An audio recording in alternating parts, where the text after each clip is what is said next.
тұзды пайдаланып шығармашылық жұмыс жасады.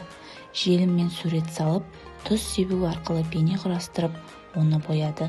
Шығармашылық қабілеті, ұсақ моторикасы, эстетикалық талғамы дамыды. Балалар жұмыртқаны тұзды және тұзсыз суға салып, тәжірибе жасады. Тұзды және тұзсыз судың айырмашылығын бақылап, өз ойларын айтты. Логикалық ойлау, салыстыру, талдау дағдылары қалыптасты.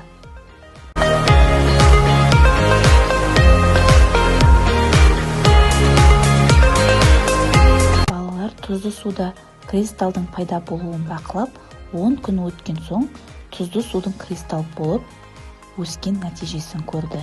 Шыдамдылық, бақылау, зерттеушілік дағдылары дамыды.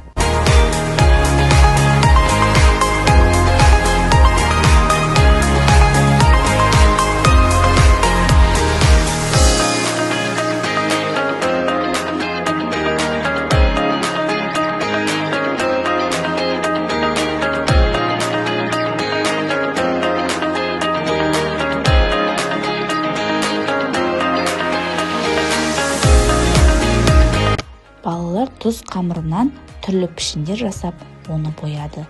Қиялы, саусақ икемділігі, шығармашылық белсенділігі артты.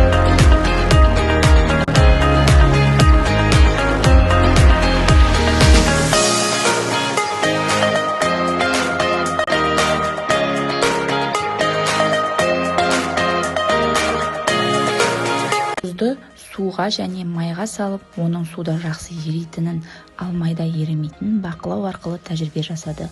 Балалардың зерттеушілік қабілеті, бақылау дағдылары, ойлау қабілеті және тәжірибе арқылы қорытынды жасау дағдылары дамыды.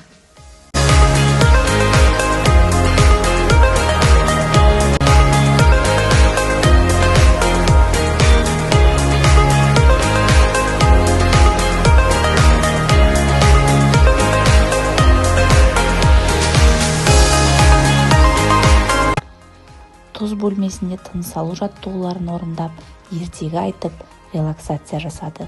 Тыныс алу мәдениеті, сөйлеу тілі, эмоционалдық тұрақтылығы дамыды.